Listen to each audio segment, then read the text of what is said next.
This might seem as a truly uncomplicated question. Just one word to fill out in a document, nothing less, nothing more. Just Polish, British, Irish, Portuguese, or anything else. Isn't that weird that we have just one word for that? Well, if we think of it as something to fill out a document or one word in our passport, it's not weird. Why would it be? But as with anything in life, it is not that simple. Things are vague and not just black and white.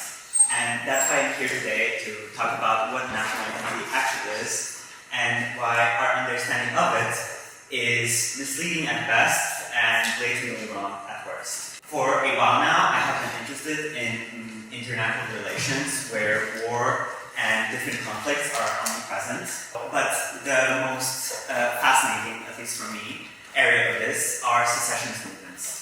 There, one part of the nation somehow chips off to create a new national state, even though they both had one nationality before.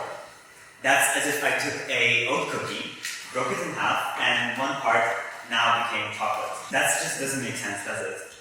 Well, we forget that that cookie didn't have to be homogeneous. It might have had some parts of chocolate, vanilla, or nut in its dough. This way of thinking comes from our association of ethnicity and national identity, where they're not always the same. So, for example, let's think of a girl. She's called Julia. I tell you she's Polish. So probably you might think, oh, she eats pierogi every day and wears hussar wings to school. But actually, she might be from Silesia, an area in Poland which has a distinct cultural identity, a distinct language, and even some push for secession. Our modern understanding of national identity comes from two major concepts. Primarily, self-determination, so a people being able to govern themselves and control themselves based on some religious, cultural, or language-based grounds, and the nation-state. So, very similar. These two concepts were pivotal in the 19th and 20th century in creating countries. So, for example, Italy and Germany unified, and France became a republic. National identity allowed all these people to get countries of their own. So why am I saying it's not clear cut? Well, this stems from Eurocentrism.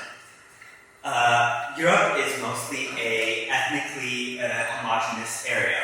So one country, one people.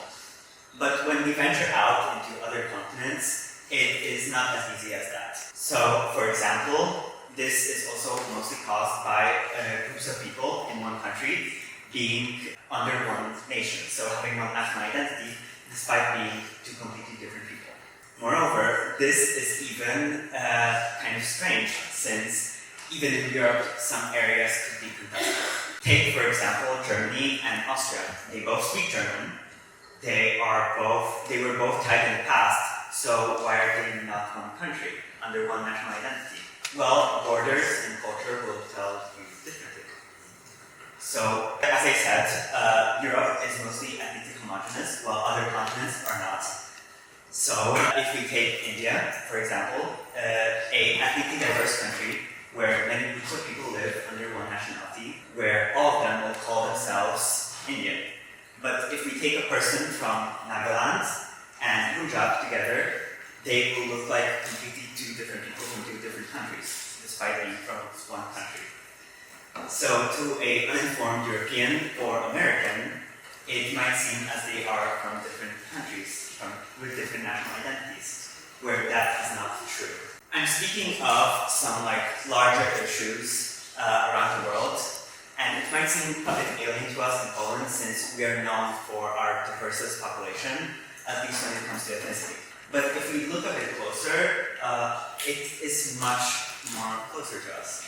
So, for example, what if a person is born to parents from different countries? Well, we know this as being a third culture kid. So, having parents from different countries and also living in a completely different nation. For example, my friend Sienna, she is half Jamaican and half Polish, but lived in the US for a while, but now lives in Poland, has a American and Polish citizenship. So what is her nationality? Well, usually when she has to say, she either goes in depth and describes all parts of this whole third culture, or she just says, I'm from the US, which clearly shows how our view of nationality is a bit restrictive.